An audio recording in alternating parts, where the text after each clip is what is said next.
Когда идет дождь и все влажное, природные материалы, которые мы собираемся использовать для разведения огня, никогда не надо искать на земле лежащего. То, что лежит на земле, никогда не будет хорошо гореть. Даже взять вот эту палку, если начнем ее строгать, она внутри все равно влажная. Вот еще один трухлявый ствол березы, и видите, если он лежал на земле, вся вот эта труха уже никуда не годится. Она вся мокрая. Из нее прям вода течет. То же самое вот эта кора, которая лежит на дереве, ее, конечно, можно поджечь, но как растопка первого эшелона она не подходит, она плохо будет гореть. Поэтому вот такие деревья лучше использовать именно такие большие куски отрывать, желательно еще больше. Их именно использовать как укрытие для огня. И если вы строите какой-то там импровизированный шалаш, там это балаган, то для этого они подходят. Они все еще не промокаемые, отлично держат воду, но горят уже хуже. Она никогда не будет гореть так, как та, которая находится на дереве.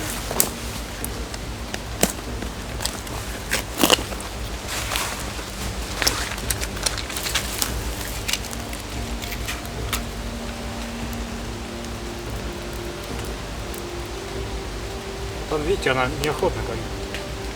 Хотя береста один из лучших растопочных материалов, потому что содержит всякие дёготь и тому подобные вещи, которые по сути не промокают. Это как какая-то клеенка, которая не дает промокнуть. Это естественная защита дерева. Поэтому если вот такие большие куски на мертвых деревьях увидите или валяются на земле, их лучше использовать для постройки именно защиты какой-то, защиты огня. Сделать просто импровизированный навес из подручных материалов. Ну, разводить с помощью той, которая находится на деревьях. Первый этап для разжигания любого костра нам нужна растопка. Это быстро горящие материалы, которые быстро схватываются. Их очень легко поджечь, хорошо горят, выделяют много энергии. Ну, всем известна береста, то есть если в тех местах, где она есть, всегда надо это использовать, потому что ее очень легко собрать, она мало весит. Мы можем буквально по ходу отрывать просто верхнюю часть этой коры. Не надо порезать глубь, чтобы не навредить дереву. Достаточно взять верхнюю часть и с той ее стороны, где нету влаги. Обычно дерево имеет какие-то изгибы, и как бы дождь не шел, как бы долго он не шел, всегда какая-то из его сторон сухая. Вот с той стороны надо и брать. Также если она промокает, тут ничего страшного нету, потому что она всякий деготь там в себе содержит, и она по сути не промокаемая. Мало весит, и поэтому по ходу мы можем растопку переносить с собой. Есть еще такой материал, называется смолье. Это как бы уже заранее древесина пропитанная, сухая древесина, пропитанная смолой. Она бывает разного качества, лучше, чем суше, чем лучше пропитана смолой, тем это лучше. Обычно это вот у основания ствола, где мертвые ветки уже высохшие, там скапливается смола, и это то, что называется fatwood, то, что американцы там англоязычные называют, либо у нас это называется смолье. Это тоже одна из лучших растопок, которые практически вообще не промокают, отлично горят. Я даже видел в каких-то вот магазинах, там продается в виде таких вот брикетов.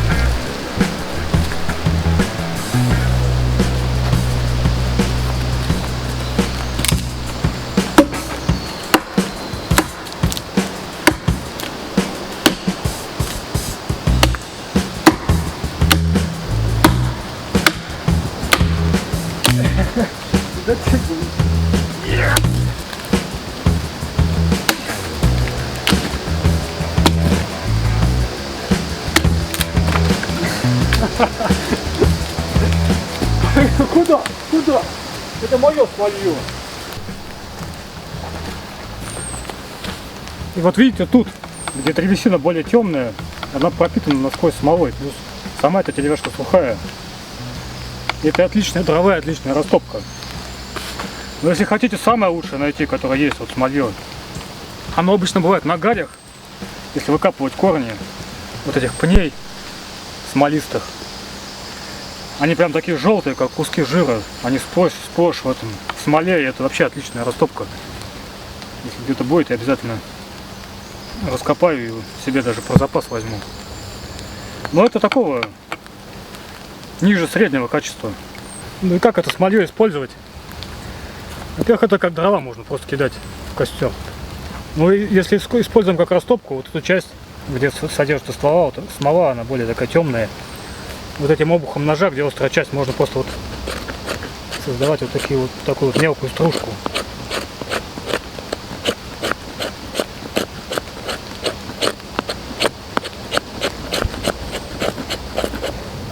И вот она поджигается просто замечательно. И вот еще отличный пример, сколько дождь уже шел дней, но в настоящем дереве здесь даже кора сухая еще. В первую очередь нас должны интересовать хвойные деревья, вечно зеленые, всех мастей, потому что они не промокают практически вообще, потому что у них есть смола. И вот такие наплывы смолы, это тоже очень классная растопка. Сама по себе смола, она горит плохо. Если я сейчас просто захочу это поджечь, это будет неохотно гореть. Ее надо именно смешать с каким-то материалом, типа тряпки, либо какой-то веревки такой джутовой, чтобы получить фитиль, либо что-то похожее на факел.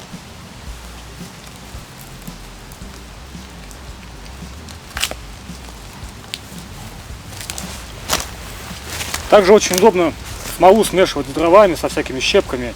И тогда получается вообще очень долгоиграющее такое пламя. Вот смотрите, я обкручиваю смолу вот таким джутовым шнуром.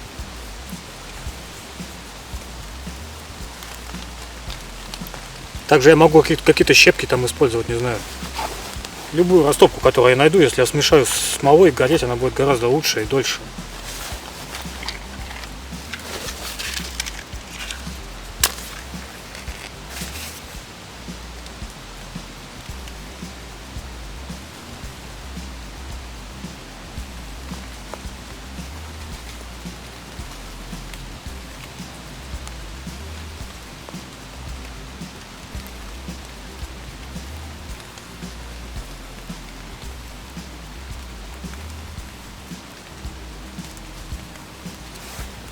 Видите, что получается? Это как фитиль, либо как фитиль на свечке, который парафин там или воск топится.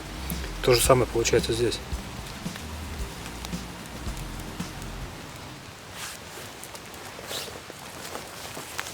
Сама по себе смола горит плохо, но если ее смешать вот с каким-то там, не знаю, с какими-то материалами такими вот ворсистыми, которые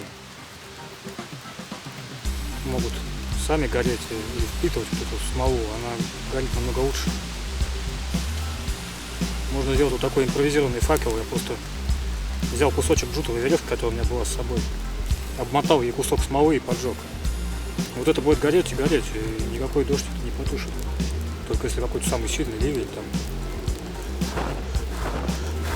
Задуть даже это тяжело. Ну, видите, как эта смола помогает горению, поэтому если есть хвойная порода вечно зеленых растений, то, конечно, надо в первую очередь так и растопку, как дрова, в каких-то таких тяжелых условиях дождя, ветра, надо обязательно ориентироваться именно смолосодержащие деревья, потому что эта смола, во-первых, не дает им промокать, и, по сути, как бы дождь не лил, все эти елки и сосны, они на самом деле, они всегда сухие. Ну, с этим разобрались, я думаю, можно идти дальше.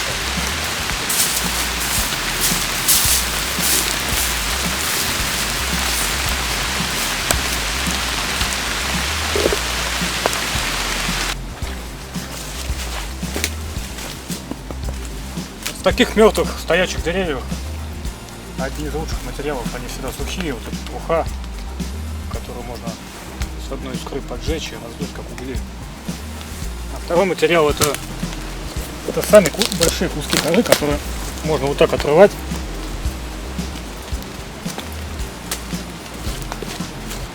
Вот это вот отличная растопка, просто отличная растопка.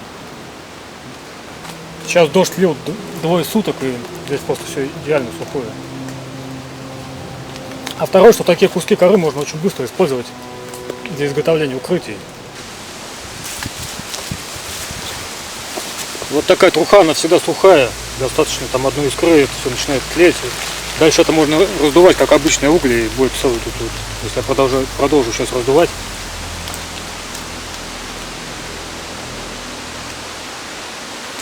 Здесь будет как будто целая гора углей, которая потом Ну, разжечь можно будет уже все что угодно. Природный материал — это, конечно, здорово, но также многую растопку мы на самом деле носим на себе. И если уж совсем ничего нету, то можно взять, вот не знаю, какой-то кусок футболки, отрезать, завернуть в нее кусок смолы. Это будет такой факел, что его хрен потушишь. Даже всякие ворсистые, там, не знаю, носки, там какие-то термобелье, особенно если вот так вот поскрести обухом ножа, там тоже вот такая будет, вот такой комок образуется, который очень легко поджечь. Материалы, они находятся внутри. В первую очередь мы ориентируемся на какие-то стоящие такие вот смолистые деревья. Если их нету, то на обычные сушины, там, не знаю, там, березы или еще что-то. То, что стоит и засохшее. Мы можем это раскалывать, либо как-то снимать верхние части, и там внутри рано или поздно будет сухой материал. Всякие засохшие стоячие деревья, которые не смолистые, это, конечно, хуже, чем хвойные, но в принципе, если нет ничего лучше, то это тоже пойдет. Их также можно расколоть, и внутри там будет все сухое. Вот такие маленькие засохшие веточки елок там, которые в нижнем ярусе находятся, их там еще паутинки называют. В сухую погоду это вообще отличная растопка, но когда совсем долго идут дожди, они, конечно, накапливают себе приличное количество воды, и поэтому как растопка это не очень, а как вот следующее, когда уже что-то горит, как следующий материал, это все еще отличная вещь. Можно использовать естественные условия ландшафта, то есть какая-то ложбинка, которая не продувается ветрами, сверху защита листьев, там деревья, кроны, там какие-то, небольшая защита от дождя. Также вот я нашел 2 бревна, уже давно мертвые березы. С нее же снимаешь кору. Одна идет как площадка, где будет гореть, заодно уже вместе с растопкой. Вторая будет как крыша защищать от дождя или ветра. Единственное, когда надо строить какие-то укрытия для огня, для костра и защиту от ветра, это только во время настоящего ливня, либо во время шторма, когда очень сильный ветер и сильный дождь. Когда дождь вот такой и все мокрое вокруг, на самом деле не обязательно даже строить какое-то укрытие, там тент навешивать. Можно начинать сразу с разведения костра. Вот такая крона деревьев, она в принципе дает защиту примерно, если нам сейчас сильный дождь, у вас есть время около часа, чтобы спокойно построить и укрытие, и развести костер. Единственное, что когда листья намокают, они все, вода просачивается все глубже и глубже, и прежде чем начнется сильная капель, у вас есть какой-то запас времени, но если дождь идет уже давно, перед разведением костра полезно ударить по этим веткам, чтобы снег там или дождь там осыпался, и еще раз запас времени получить.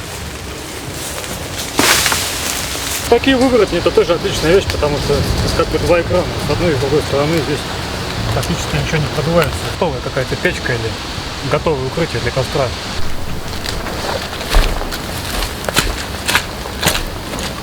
Понятно, что надо выбирать более какие-то подходящие места для того, чтобы развести костер. Но для того, чтобы понять сам принцип, я буду разводить вот там здесь в ручье.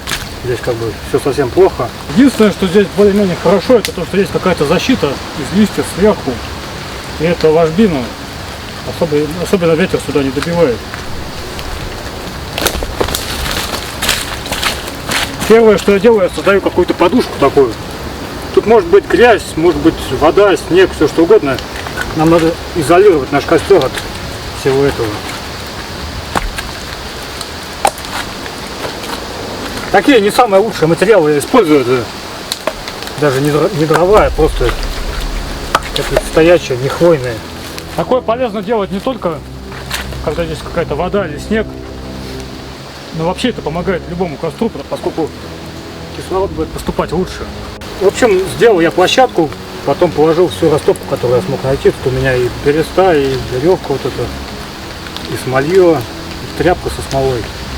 Конечно, всего столько не надо, но раз уж собрал, то придется поджигать. Дальше на все это я буду уже класть дрова, которые тоже в основном смолистые, которые не промокают. Некоторые из них я построгал вот так вот, чтобы тут была уже сухая древесина. Скорее всего, этого даже не понадобится. Тут останется просто поджигать и все.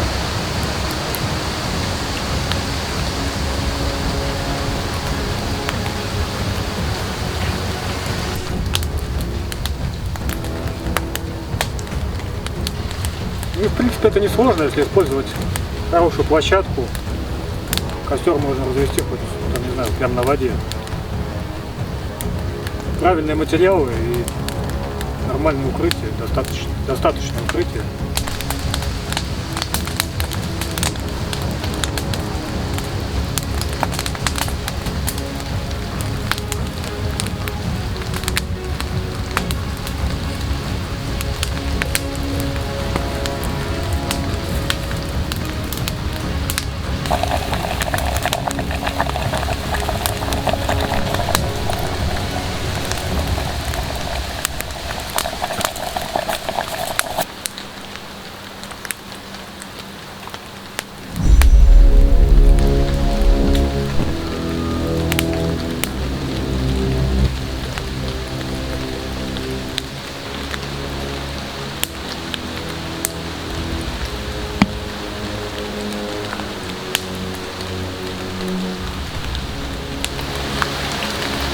Уже час горит этот костер в этом ручье. Идет дождь, сильный ветер. Если знать, что делать, то ничего сложного в этом нет. До новых встреч!